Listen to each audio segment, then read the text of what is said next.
Here. Vice Chair Sandberg, present, and Chair present. Here. We have 6 present. Next item is to adopt the agenda, which is before you and was in your packet.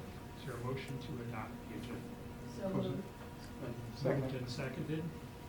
Any questions or changes to the agenda? Not all in favor, say aye. Aye. Any opposed, say no.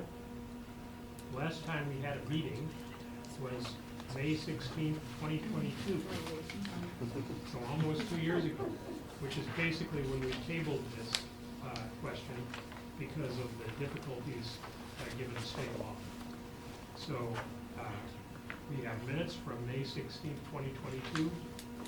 If you weren't on the commission at the time, you don't have to vote if you don't want to. But all in favor, say aye. Aye. Any opposed? Any abstentions? Motion carries. Next item is the chair's report, and I have nothing to report that's not on our printed agenda. So we'll move on to discussion. And I will turn it over to City Clerk Casey Carl to introduce his team, and they'll be making a presentation on these issues. Thank you, Mr. Chair and City Commissioners. Excited to be back. Michael's put together a good packet for you. So in the binder clip, I understand are some of the materials and research that have been done with respect to the timing of municipal elections over the course of this work group's existence. We also have the minutes that you just approved, and a copy of my PowerPoint presentation from the March 6th meeting to the full Charter Commission.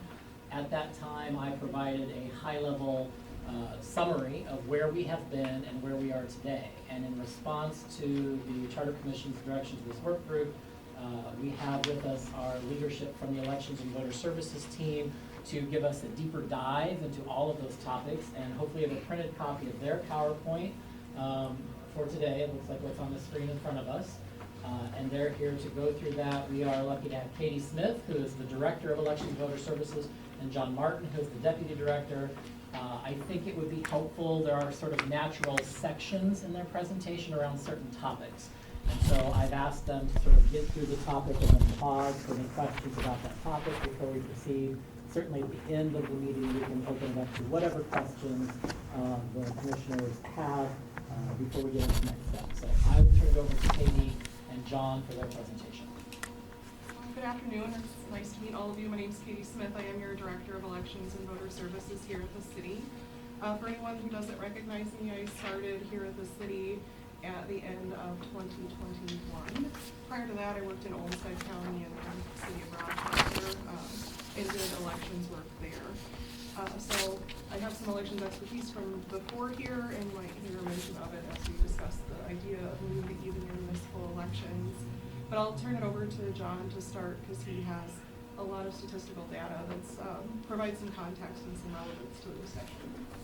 Thank you, Katie. My name is John Martin. I'm the Deputy Director of Elections. I started in that role in July of 2023, and prior to that, I managed the city's absentee vote by mail program for elections.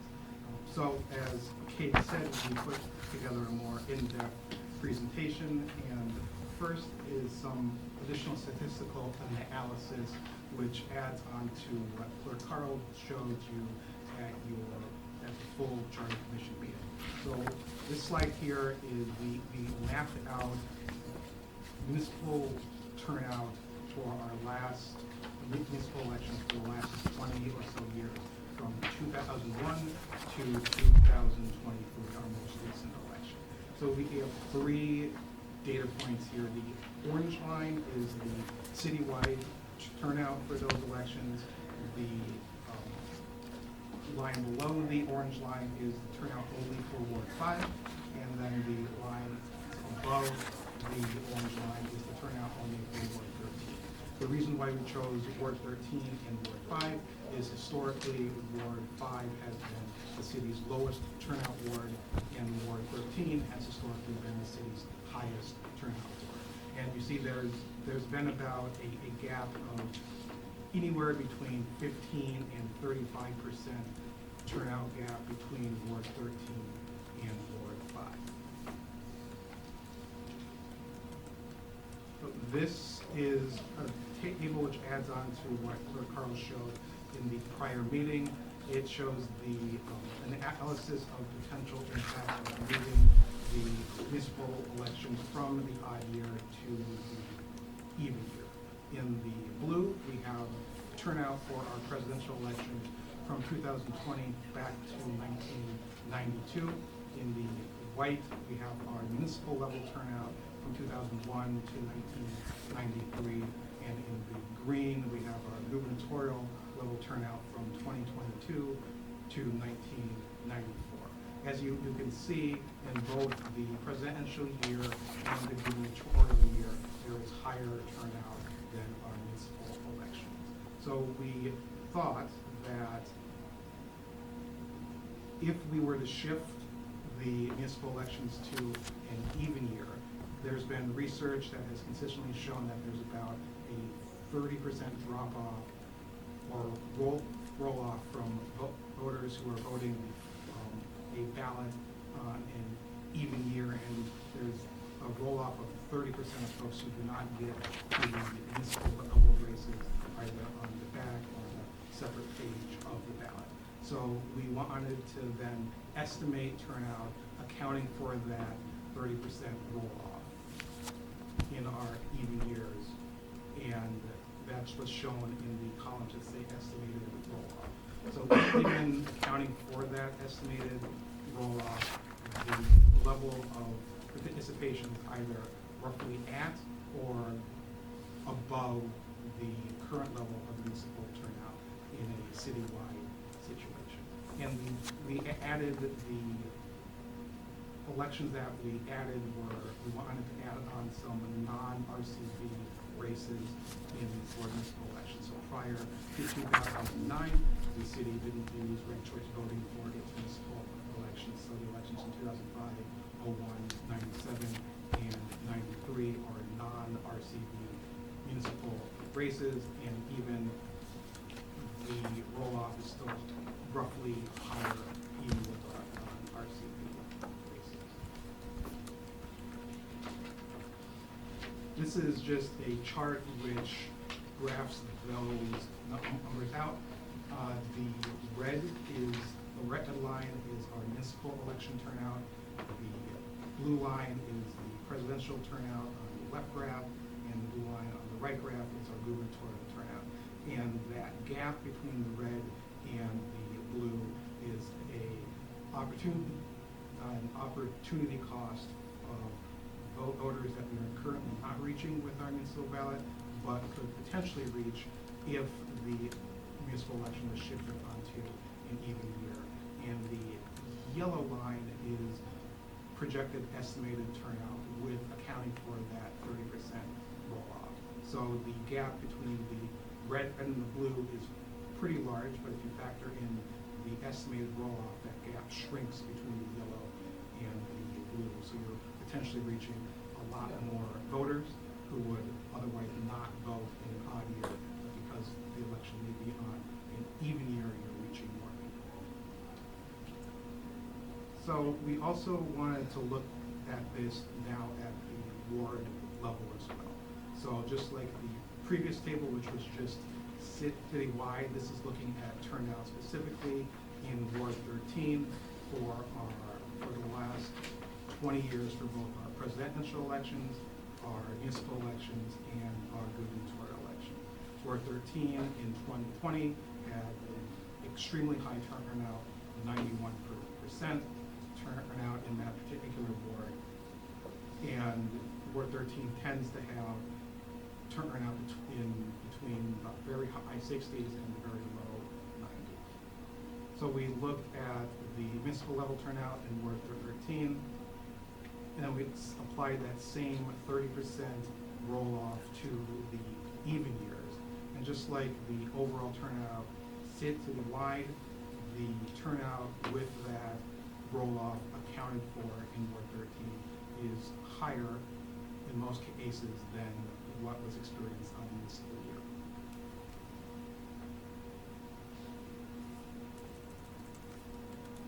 Again, this is that same data table mapped out. The left side is presidential year projections, right side is gubernatorial year projections.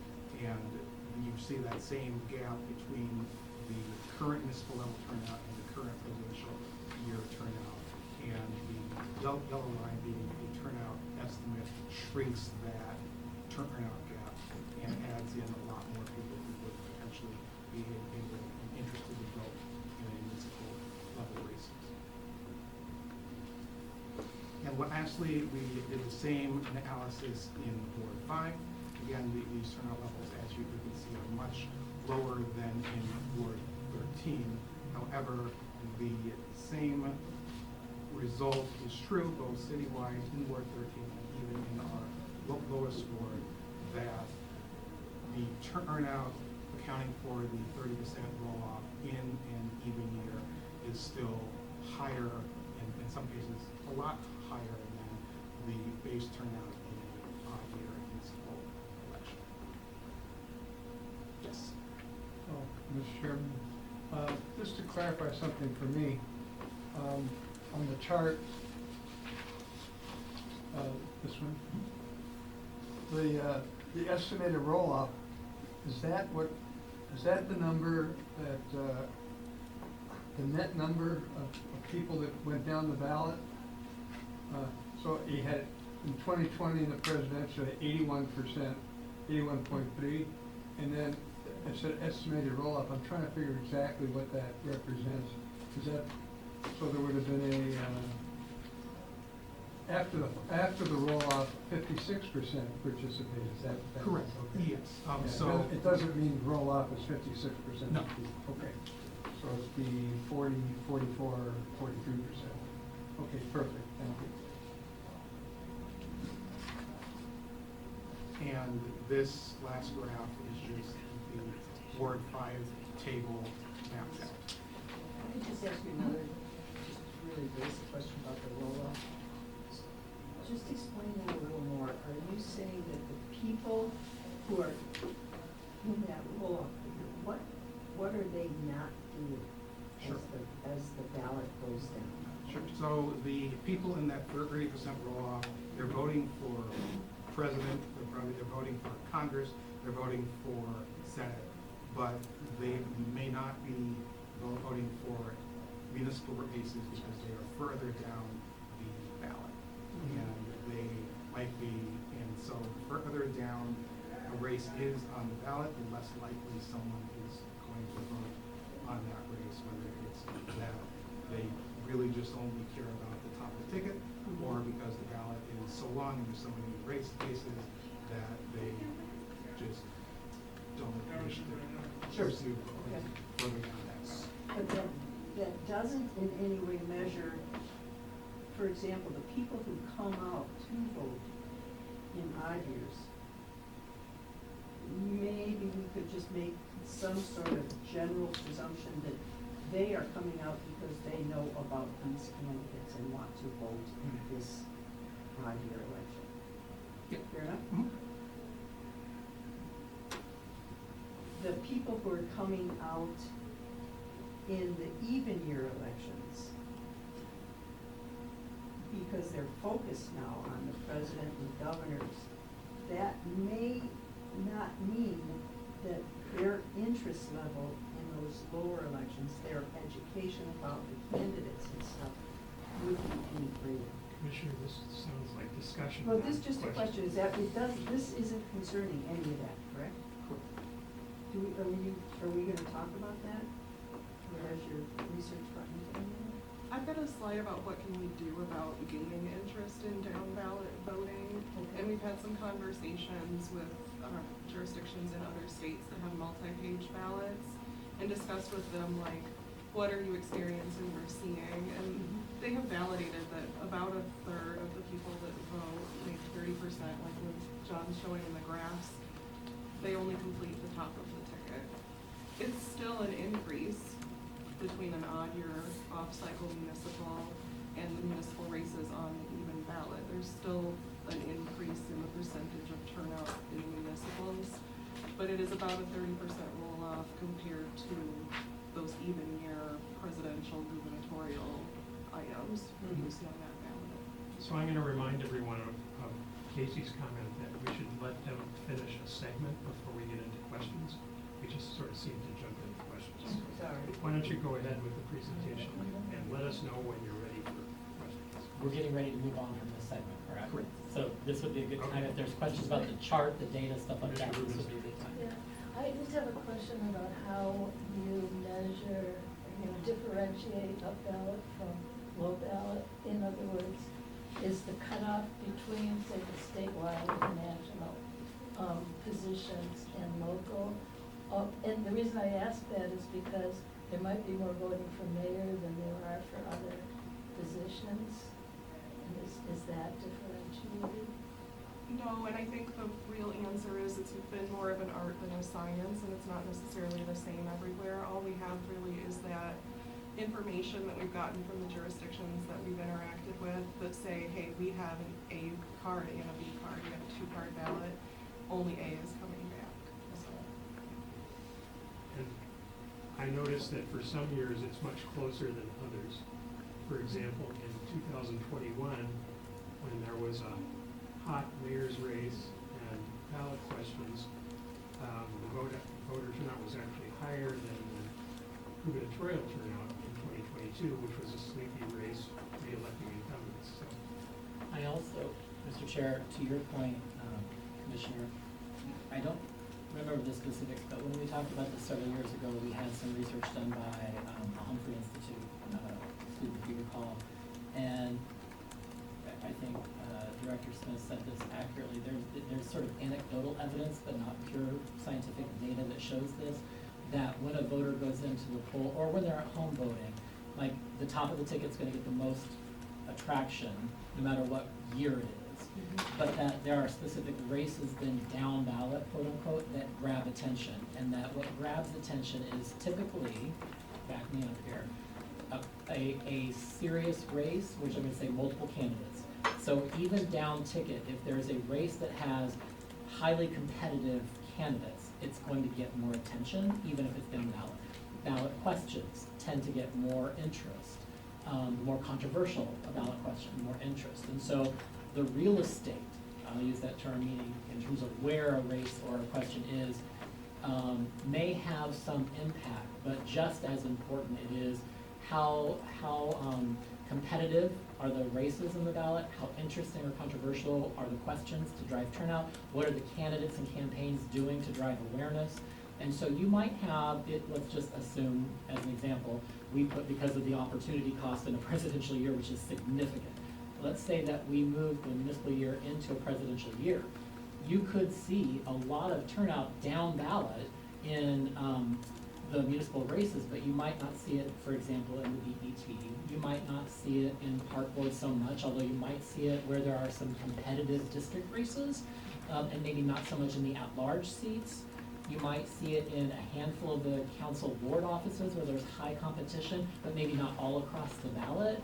And so it's hard to predict sort of where that roll-off or drop-off would happen. It's not like there's a line on the ballot that demarcates. Above here, all the races are filled out, and below here, none are. It's kind of hit or miss and pick and choose across the ballot. Commissioner Knight. Thank you, Mr. Chair.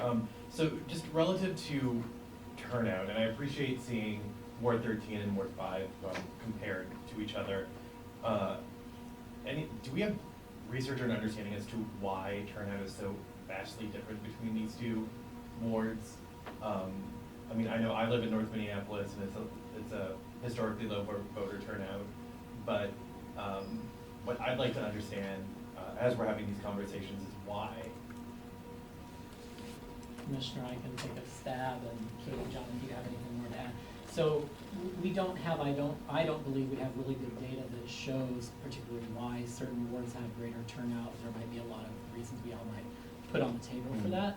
I will tell you that since 2009, when we implemented ranked choice voting, the city has done a post-election survey that includes candidates, voters, election judges, and others. And that survey has consistently shown several things. One, an increasing appreciation, or at least an acceptance of and support for continued use of ranked choice voting has gone up over the years. There has been a steady issue on the ballot, however, which I think is relevant to this discussion. One of the questions is, why didn't you vote in this year's election if you knew about it? And one of the answers that's picked fairly regularly, and I don't have the exact data, is, I will not vote in odd years. So, I think this Will is. not vote what? I won't vote in odd numbered years. I vote in even numbered years.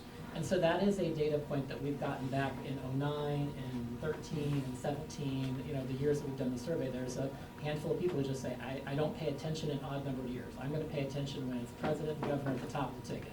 If you want me to participate, there's your answer. Would you guys add anything from your perspective, or did I miss anything?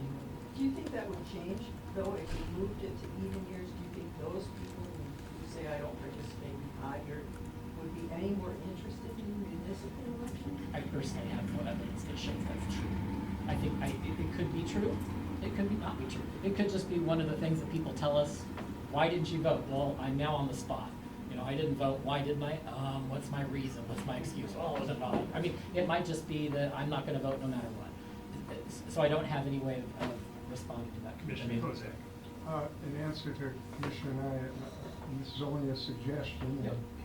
a long-held impression, the difference between 13 and 5 is maybe as simple as socioeconomic. The higher the income in the ward, the more likely to vote, the lower, less likely. And I think that's been consistent. Commissioner I know Bruce. this is discussion, I would add trust in government. Trust in government. Yeah, Commissioner I think that's Nye. true. I mean, if I could also make just an observation, I know, so when I'm not hanging out with you fine people, I work in government and have worked in government most of my career and spent time campaigning for various candidates at various levels. I've had conversations with people who say that they will only mark down, they will only vote for president. I have people who say that they don't vote. I never heard I don't vote in odd numbered years, which is interesting. I also have to wonder, and I speak personally, because, again, I live in Ward 4, I've never had a statewide candidate come to my door and ask for my vote. And so I have to wonder if engagement of candidates is impacting turnout. So, again, I don't have any data, I just know that, when I lived in Uptown, people would stop by my door and ask for my vote. They were statewide candidates. Now living in North Minneapolis, I don't. But anyway, that's discussion. We're not here to solve those problems, but I'm very Shall we interested. go on to the next segment of your presentation? Yeah.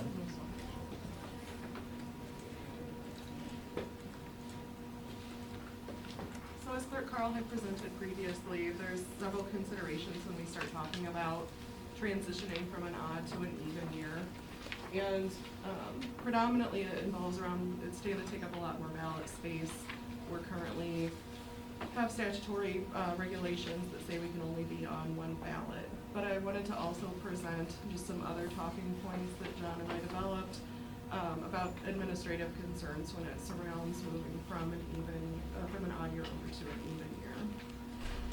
The first of those is going to be about ballot reconciliation. Undoubtedly, if we move from an odd year to an even year with our ranked choice voting races, we're at some point going to push over to where we have more than one ballot card. The real estate on the card is already pretty full, especially when we start talking about a presidential year.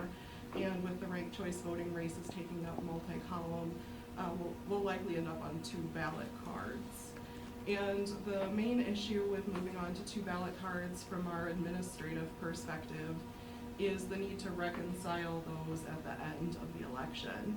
Reconciling that the number of people that checked in to vote matches the number of ballots that we have on hand. And the reason that that's very challenging is the way the equipment accounts those ballots. It's counting all of the races, it's counting everything that you vote for when you go in to vote. But it's only ticking up, saying there's one more voter every time it gets an A card. It's not accounting for ballot B because it sees all of that as one ballot.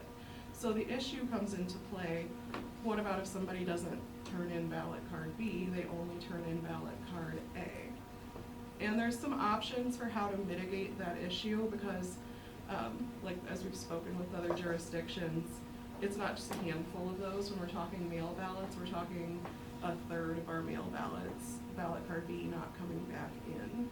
And the way to mitigate that is either one, relying on the current processes around documenting and accounting for that with our election judges. So basically, some team of judges opens up a mail ballot, it only has an A, they raise their hands, we document that there's a B missing. At the end of the election, we go back through all of those and make sure everything ties out. It leaves a lot of room for administrative error and it requires a lot of oversight. The second option would be to request a statutory and rule change from the Office of the Secretary of State.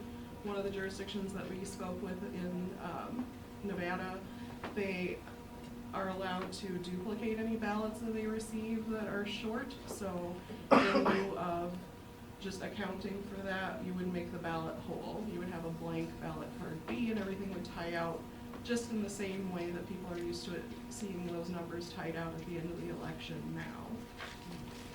Our third option, which could be standalone or could be paired with any of these other resolutions, is to switch over to a different vendor. Our current vendor is Election Systems and Software. That's the vendor that we use for our ballot paper, for our tabulation equipment, for our assistive voting devices. They're kind of our main election supplier for elections here in Minneapolis. But there are a couple of other alternative vendors. And we can currently go up to a 19-inch ballot. Other vendors can go up to a 22-inch, so that would be considerable real estate in an effort trying to stay on one ballot card. And the final mitigation for how do we reconcile these ballots in this new process is around a statutory and rule change request that would change the way ballots are reconciled in the state to match something more like what California does, where they're really just using ballot card A as their tie-out method at the end. And that would require some extra investment in our voter outreach and educational efforts so that our citizens understand why those numbers look different at the end of the election. This is our chief issue. This is administratively the hardest part of us moving to an even year, and the one that we would have the most difficult time finding a resolution for other than one of these statutory Secretary of State led changes. So with that, any questions around this concept of reconciling a multiple ballot card?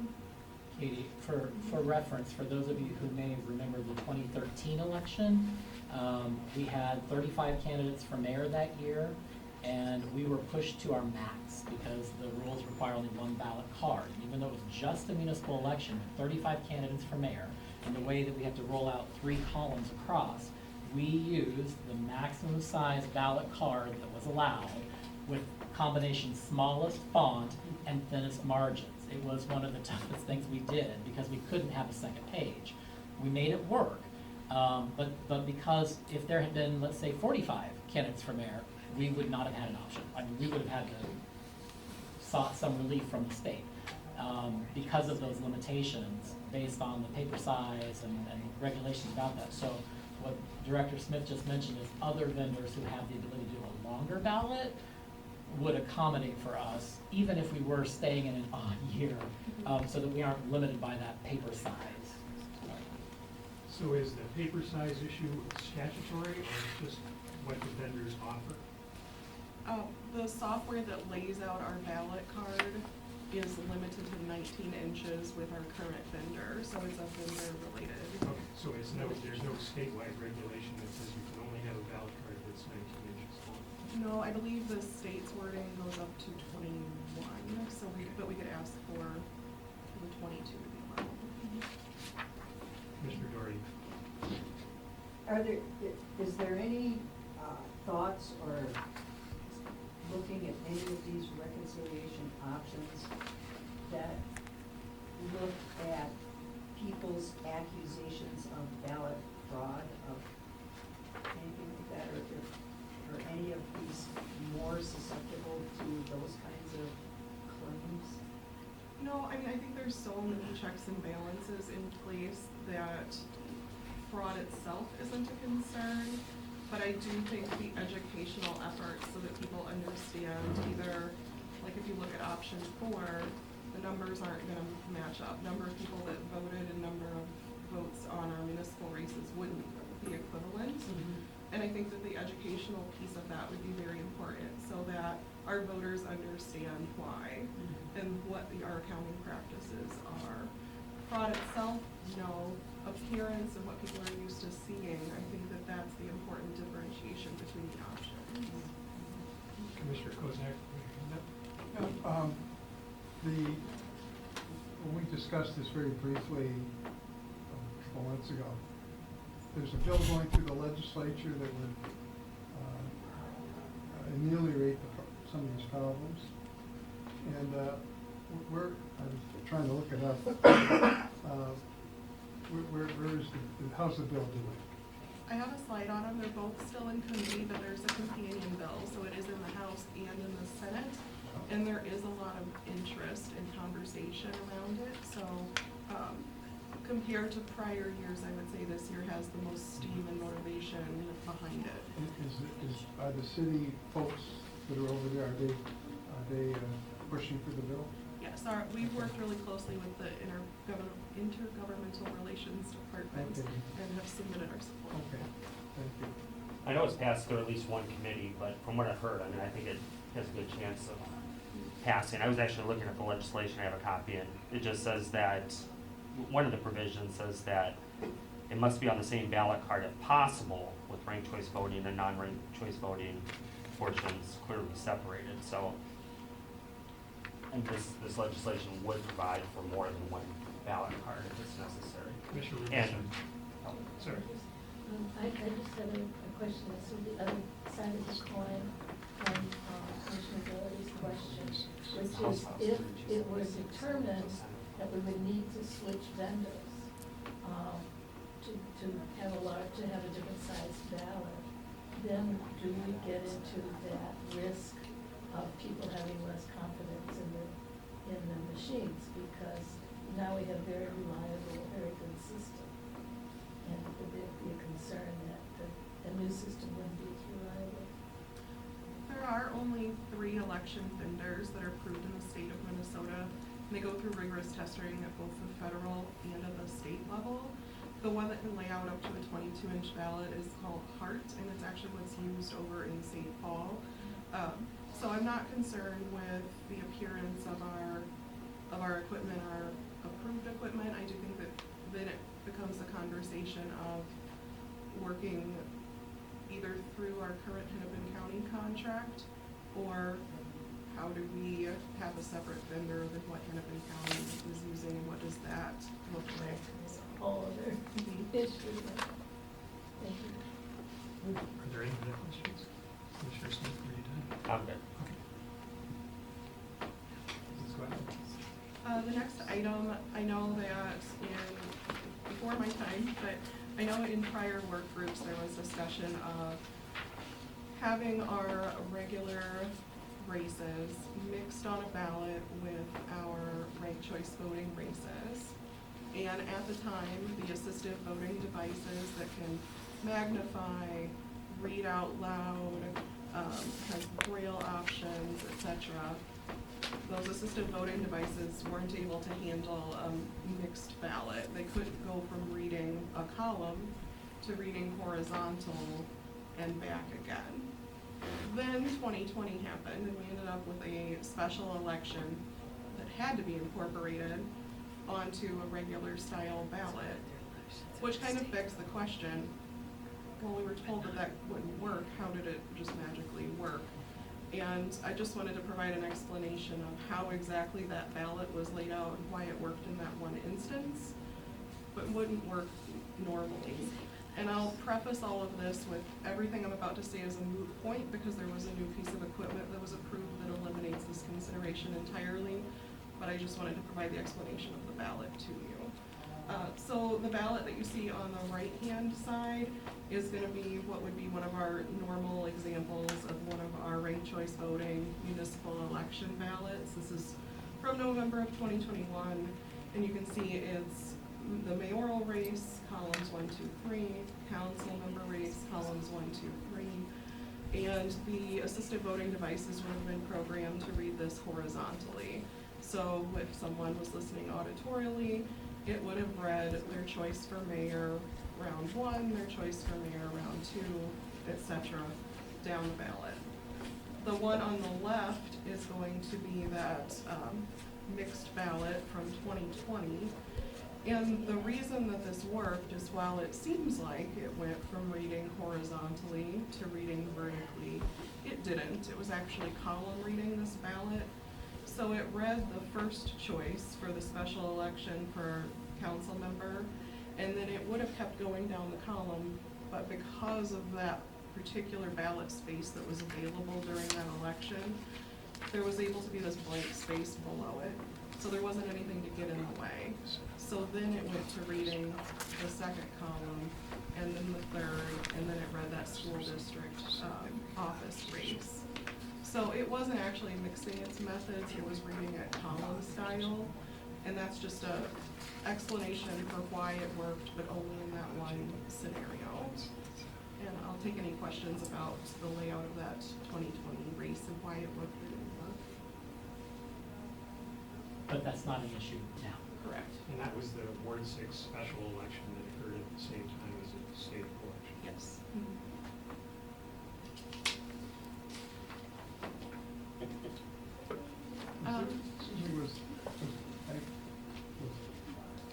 Was there a big roll-off in that election? I don't have any detail on it, do you know, Jen? That would be an interesting question.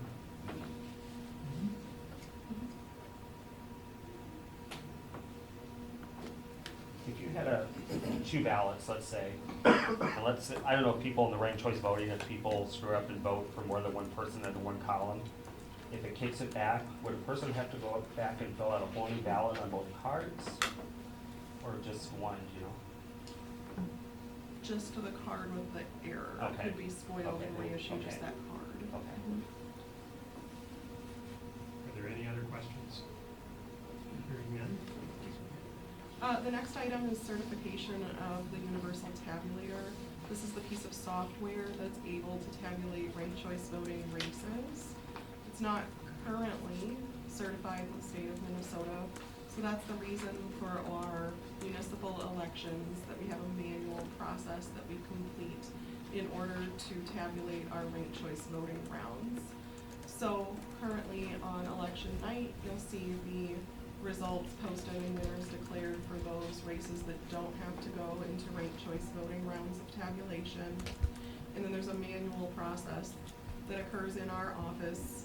It's improved vastly over time, and it currently uses a spreadsheet method of tabulation, and it is something that we process using teams of individuals.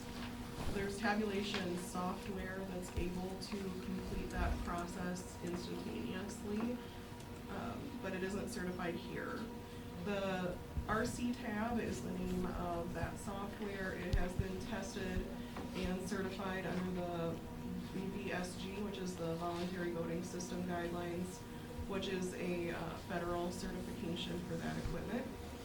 The equipment that's used for tabulation in the state of Minnesota has to be certified by our Secretary of State's office in order for it to be utilized. That's codified in statute as well as in rule.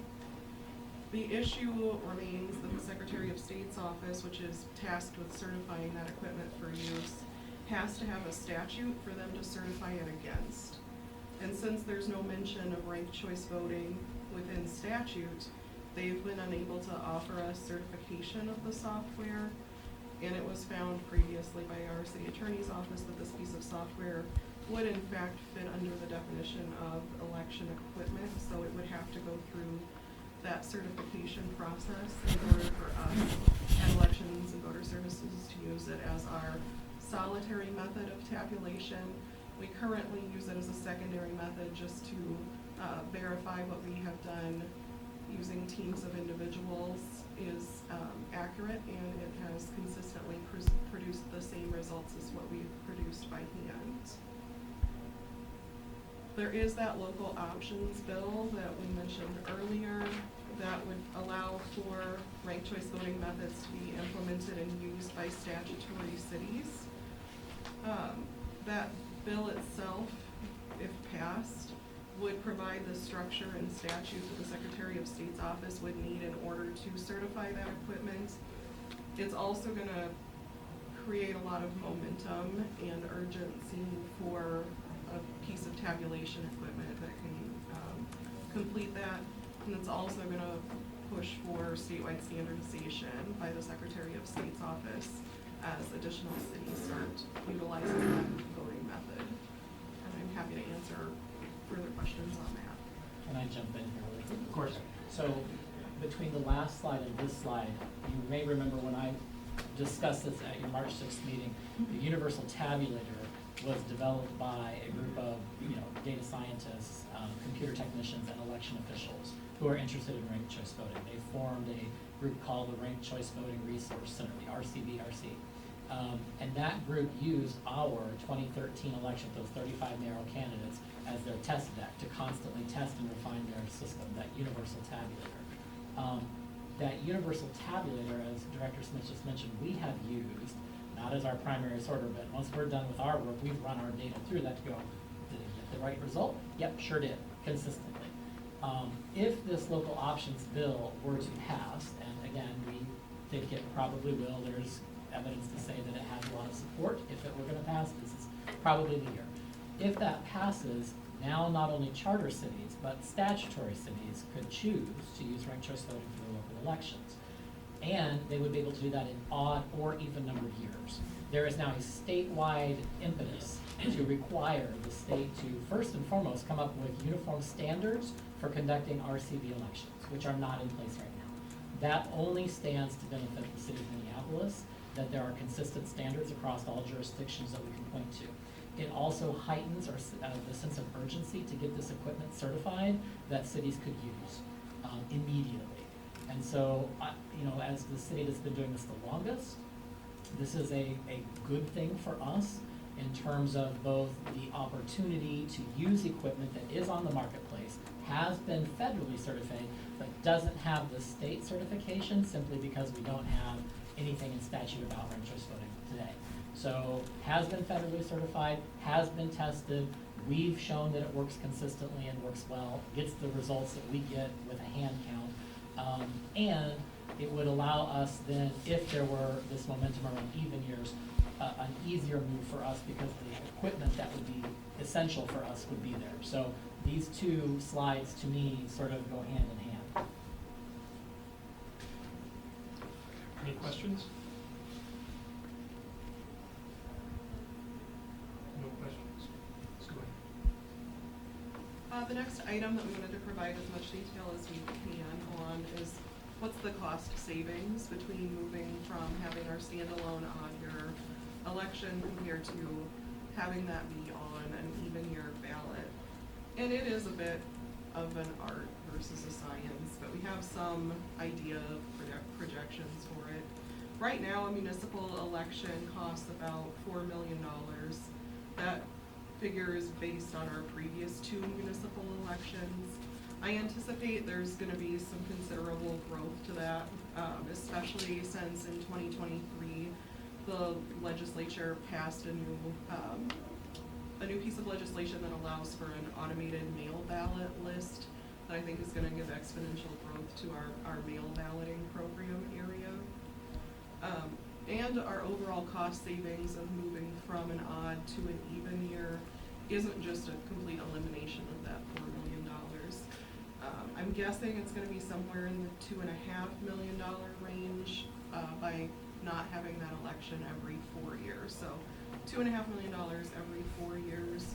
Some of the reason that there is that offset between that 2.5 number and that 4 number are the increased costs of things like voter outreach, the ballot printing and materials costs, the increase in postage with going to a 2 ballot, there's gonna weigh more for each item we mail out. The ballot processing, which is gonna take longer, because basically each item we get back is the equivalent of getting two ballots back. additional election judge and staff recruitment, additional healthcare facility voting teams and voter assistance, and additional work in our post-election related activities. But I don't have great detail, but I'm more than happy to answer any questions anecdotally that I can about the cost savings. Commissioner Doherty. So this is all involving the actual elections. I'm wondering, has anybody looked into what is gonna happen pre-election? For example, next year, in the city of Minneapolis, there are gonna be 14 separate conventions on the Democratic Party for the 13 wards in the city. If they're, and the wards don't evenly fit into the Senate districts. So in election years where there is going to be multiple federal, state, as well as local elections, how could that work in terms of people be going to conventions? We have nothing to do with that. No, you don't, but it's a reality that if this is instituted, I mean, you have to take a look at how it's gonna impact the rest of the city in terms of how they run elections and how they run campaigning. The man who did this study that you were talking about earlier, he talks about the fact that it will likely change the amounts given to local campaigns, and there's no research you can find to give an estimate on that. Those are all issues that we don't have anything to do with, but our decision is to move it to even year versus odd year will drastically impact those kinds of questions, and I think. That's, again, we're more into discussion now than questions, so. Right, okay, so this They've already doesn't. answered the question, that they don't have anything to do with this. Okay, Is there any other questions? Okay, please proceed. The next question that comes up, John presented a lot of really great data about the roll-off as we get down ballot. So then what are we gonna do as an office to try to counteract that down ballot voter fatigue? Some things that have worked in other jurisdictions that we've spoken with. One prioritized vote by mail, and they also have their automated ballot list. And they did a lot of outreach and got a lot of people signed up for participating by mail. And they see more people going ahead and filling out and voting further down ballot because they're at home, they don't feel rushed, they have time, they have ample time to make their decisions. And they have that at our early voting or our election day precinct sites, but it's just a different feeling when you're sitting at home filling out a ballot. We would try to counteract it with voter outreach and communications efforts, specifically, targeting the municipal races and letting people know about sample ballots and prioritizing the idea of filling out your sample ballot, practicing with it, bringing it in with you, because it's a lot faster and easier if you've made your decisions prior to coming in to be able to just copy those bubbles than it is to make those decisions while you're at the polls. And by doing a lot of that legwork ahead of time, it encourages people to go ahead and continue filling out their ballot further down. Our regular media and communications and regular outreach campaigns would focus on the importance of people understanding that they are receiving multiple ballots and that it's actually just multiple cards, but just one voting experience for that election.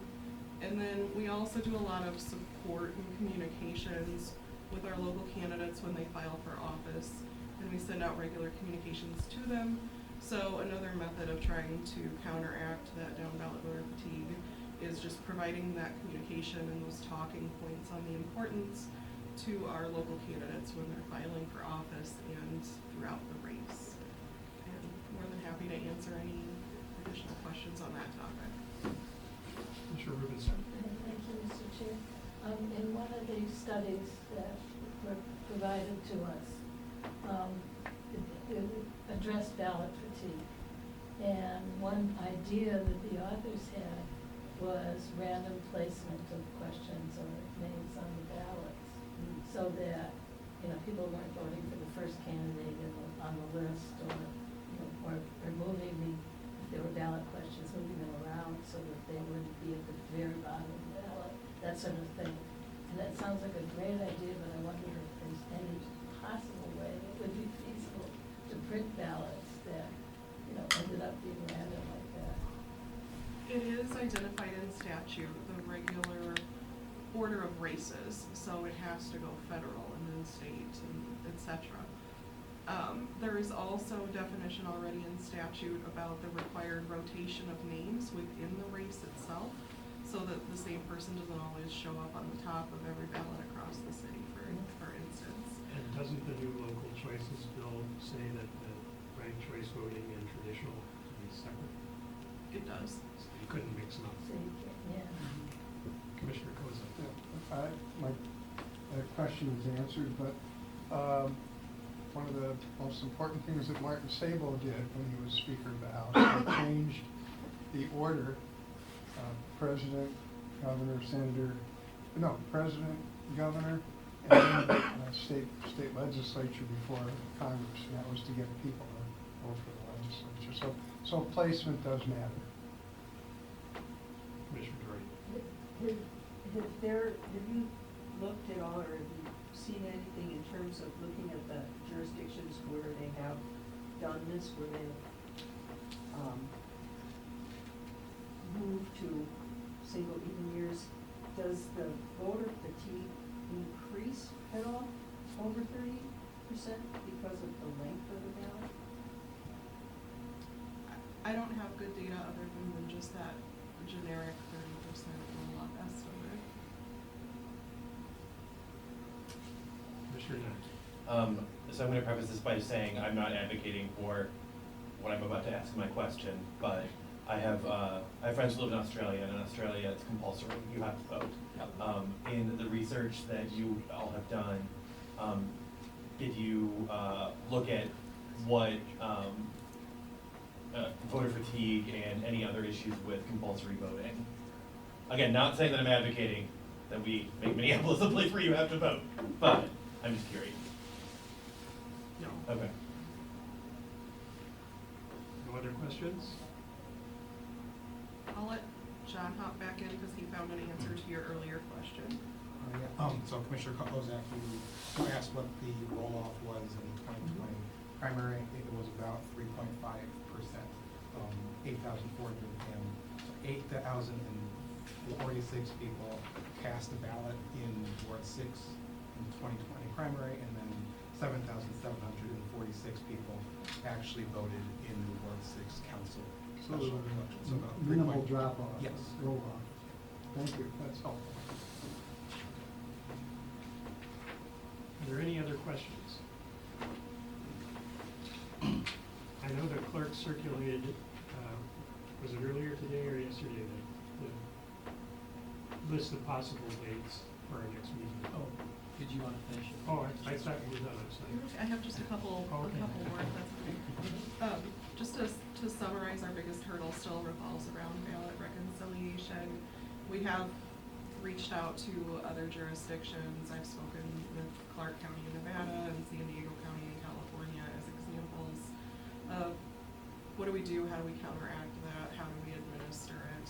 It's administratable with our current laws, but it's still my biggest worry and something that I would want to focus on and work with the Office of the Secretary of State to find a better resolution than currently exists. And then we have other administrative and procedural challenges that will come with implementation, but most of those are well outside of scope. The question came up about timing and whether it makes more sense for even your elections if the municipals were to move, would they coincide with the gubernatorial or would they coincide with the presidential even year? I looked at what was presented and available during prior work groups, and it didn't seem that a resolution on which option was better ever came to fruition. But I do want to point out one new consideration if that comes to making that choice this time around. in which one to co-locate with.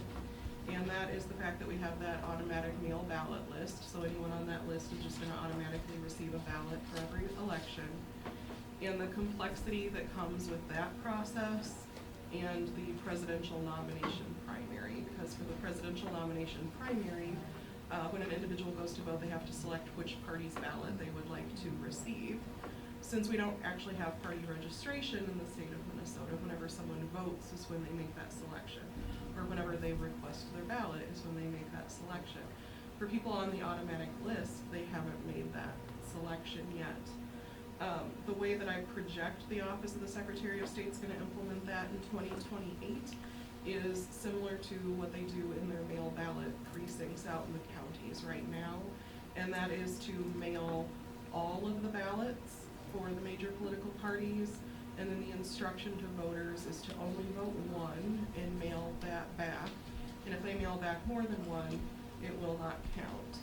And there would be a lot of complexity and challenges in giving out that instruction for a March presidential nomination primary of only mail back one, with turning around rapidly in a presidential year for our November, if we went on to multiple ballot cards, and us giving the instruction, make sure you mail all of them back. So just a note of if we were to co-locate our municipals with the presidential year, it would come with those additional voter outreach challenges. Happy to answer any questions on that subject. Sounds like no further questions. Could I ask just a general question? And I don't know if this is appropriate to ask you, but you probably know more about elections in Minneapolis than anyone. And so when you see us looking at the idea of perhaps moving Minneapolis to even your elections, do you think that's a good idea? From an administrative perspective, it has a lot of positives. There is that opportunity growth for turnout. It has its challenges, and I think that we've highlighted the ones that are the hardest for us to overcome within this, and I think it's a balance of those. And I'm kind of glad that it's in your hands, because it's a big decision. It is. It's a very diplomatic answer.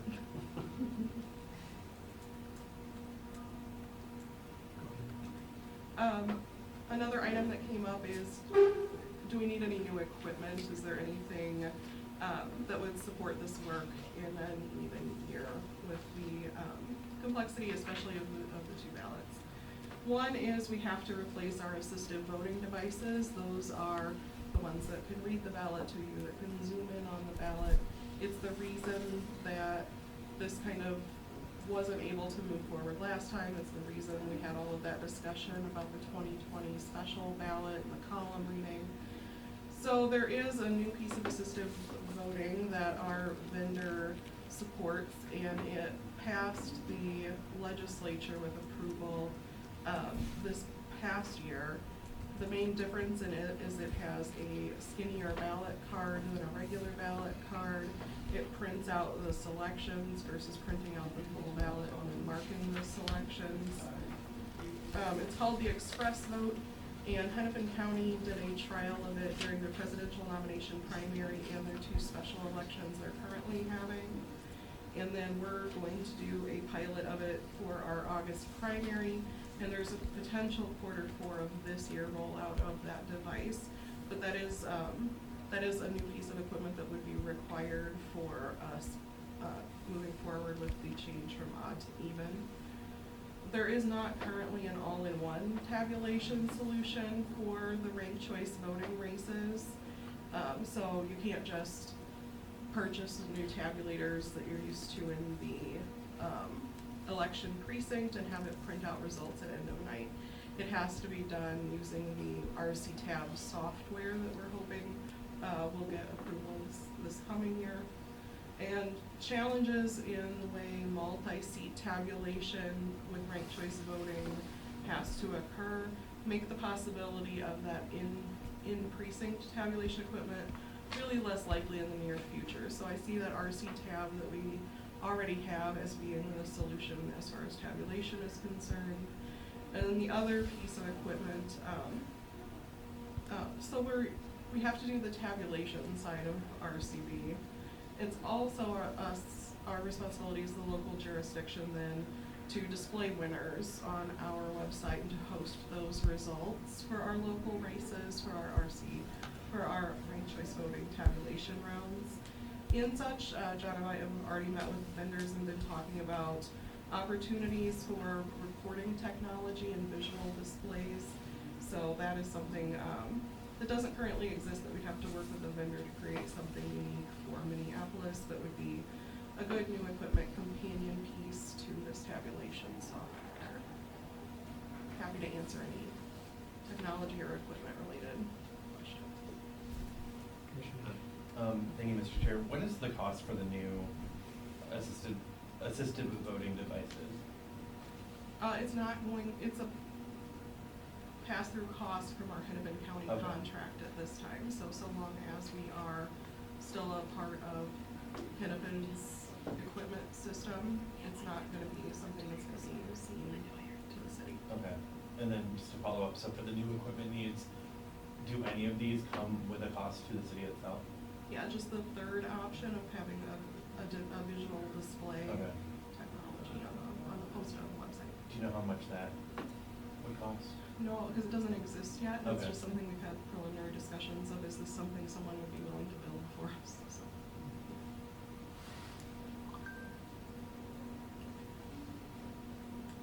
And then I believe lastly, or really close to lastly, just something to say what other jurisdictions are doing and that we are not alone in this discussion by any means. Currently, within the state of Minnesota itself, a lot of the smaller cities are statutory cities and they're already on an even year cycle. So we aren't hearing a lot in Minnesota of discussion of, which cycle are we going to be on. We're not hearing that chatter, but it is something that's happening more globally. The state of Washington currently has a bill that would move the entirety of their state to even year elections. It has passed the House and it's currently sitting in their Senate this year. Are they all mail sometime? Yes. Washington? So they don't really do polling place stuff. It's all mail and it's gonna be possibly all even years. Isn't it Oregon? Oregon Oregon's is all as mail. well too. And then underneath then of Washington lies the city of Seattle. Seattle passed ranked choice voting in 2023. So that's a good comparable of a large city that's looking at, are we doing RCV and are we doing it in an even year? Similarly, state of New York passed even year municipal elections in 2023. And the city of New York then within the state of New York is merging ranked choice voting into an even year. A few other jurisdictions of note, state of Maine, they incorporate ranked choice voting into their even year federal elections, which includes their presidential races. They do still host odd year municipals. The state of Alaska is incorporating ranked choice voting into their even year state and federal elections, and their municipals are staggered. City of Oakland, California, and City of San Francisco, California are good comparables. They incorporate ranked choice voting into their even year elections. They have their municipals in the gubernatorial year, and they also base the multi-page ballot considerations that we've talked through a little bit as well. And then City of Portland, Oregon are incorporating ranked choice voting in 2024. They host their municipal elections within the presidential year. So all of this to say, we aren't alone. We're on the front edge of these discussions, and it's there are a lot of places that are doing it.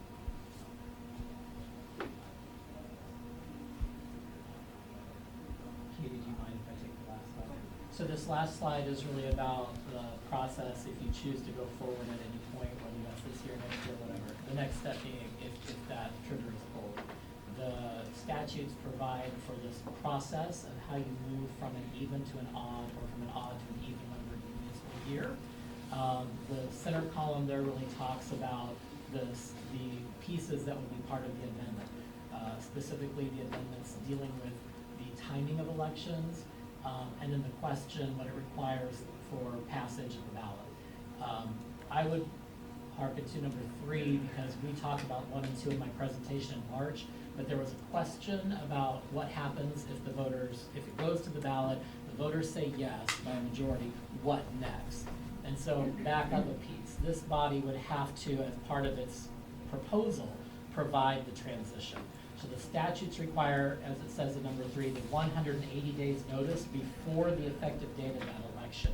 So if this body were to say, put this on the ballot, as part of that question you would have to provide, to become effective this date, and as part of that transition, these are the plans in place, so that voters would make an informed decision about if the municipal election year were to transition to an even-numbered year, which even-numbered year, what's the timing, the sequence, how does that affect current incumbents, how would it affect when the ballot, when the filing deadline opens and people are filing for office, what am I running for, what's the term, sort of thing. So you all would have to frame up that transition plan as part of the proposal. And what did you thought about what would make sense? We are happy to work with all of you if that's the decision you all put forward. I just want to put in place that there are questions that would need to be answered beyond the simple question of an even-numbered year, president, gubernatorial. Those are the basics, but then there are a lot of detailed questions we would want to work with you on how does that get implemented, Mr. Charles. So if you make a switch, you either have to shorten terms by a year or increase the length of terms by a year. And that would be included in the ballot question? Right, you'd have to provide for, to become effective here, and for that implementation, we would, for example, increase this term versus, I would assume we would not shorten the term, but, that's not my call. If you wanted to increase the term or shorten the term, you'd provide for that in the proposal. Commissioner Kozak. So, Mr. Chairman and Carl, so in order to get this done by, and have 2026 be the date, we would have to pass, we'd have to get our work done here and put it on the ballot this year, correct? And that would give you almost 18 months to get everything for you guys down there to fix it up, to get ready to go. So it'd be what, May of 26 you have them done, or maybe April or whatever. But anyway, when would we have to have it decided this year? The usual August? Right, so through the chair, I'll just say, if the body, meaning the full commission, based on any recommendation or group put forward, wished to proceed this year, the deadline for submitting ballot questions is this, I don't have my calendar, I think it's like Third August week of 23rd. August. It's that third Friday in August, which is the 74 days before the actual date of the election. And so we would have to have all of the work done by then. And by then, Commissioner, as a reminder, it's not your work being done. Your work would have to be done before that because the city council chooses the language that gets on the ballot.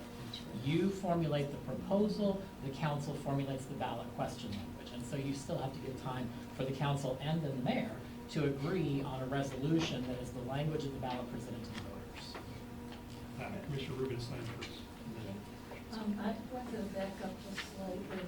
With respect to other jurisdictions that have changed to the municipal voting, was that change made by statute or by a ballot question?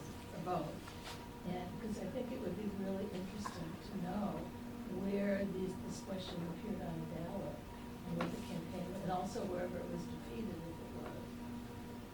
And what the campaign was like and what kind of education was shared with the voters. It's not something I have, but it's something I can work on finding out what I can between this meeting and the next meeting. Sorry. Commissioner Dory. I'm just really confused about how this would work. Let's just say this body agreed that this would be a good idea and we're gonna try to do it and get it on the ballot now.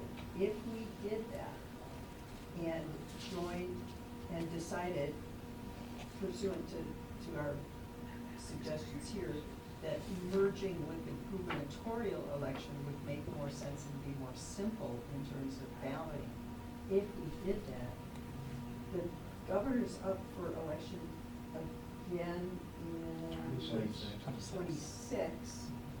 So that would by necessity shorten the term of the city council. No, because their No. terms expire in 25, so you could extend them to 26. Right. Well, One you option. could Extra year. extend, you could Right. extend the, so we would, so instead of having an election in 25, it would then move to Correct. 26. You could, that is an option that the charter commission in making the proposal could say, and you and I had that conversation about, council just went through 2 years and 2 years and what, 1 year and then like, the council would be like exhausted. And so maybe in some level of defensive counsel, it's not my choice, but I would say, I would highly encourage you to think about, if the question were to go to this year, to be timed with the gubernatorial because of the advantages administratively that were mentioned, this body should give strong consideration to extending the incumbents for a year.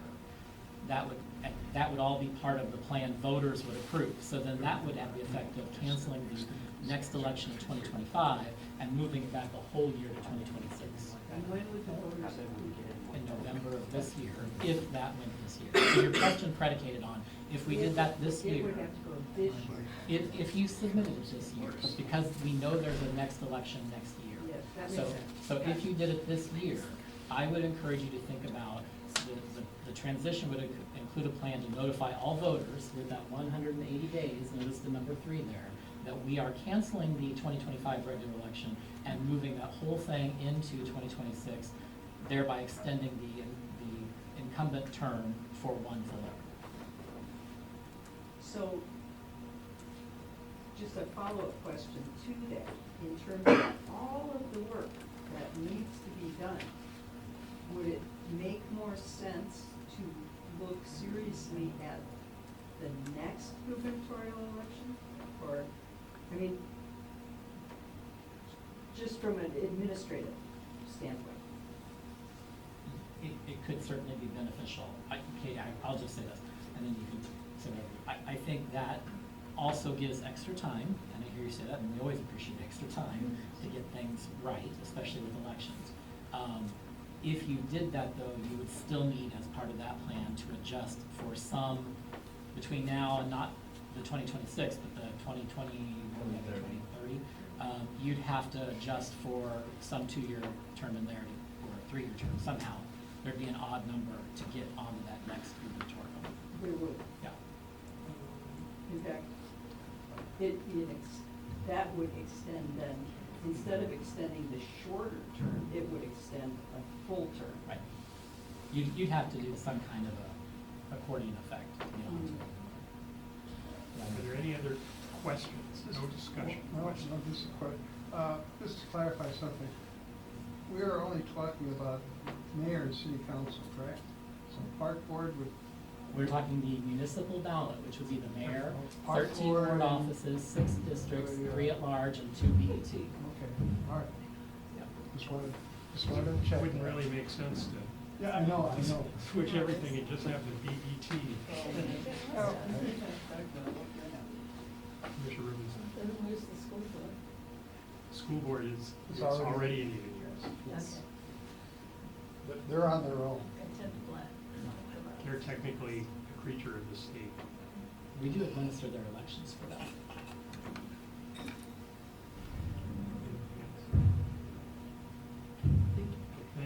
Thank you. Thank Thank you. It was very organized and Yes. very, we really appreciate it. Our thought process, Mr. Chair, is that the elections experts have given you a lot to think about before your next meeting. And you also gave them some additional homework to do. And so at the next meeting, if there's an opportunity for discussion, but also follow up on some of the points that were asked, we'd be happy to come back to that. So that's what I would see for the next meeting is maybe at the beginning, any additional information you have or follow-up questions that you can provide would be great. And then we get into discussion, because I'd like to have us ready to keep things moving. If we decide we're going to recommend that this go to public hearing, that we make that recommendation to the full charter commission, which meets in May. And if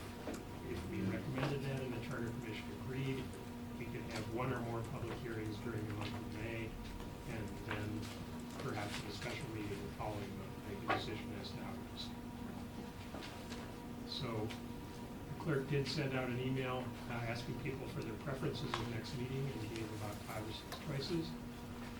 Please respond if you haven't already, so we can find the time that works best for most.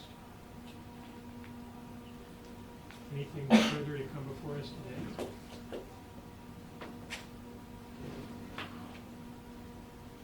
Okay, if not,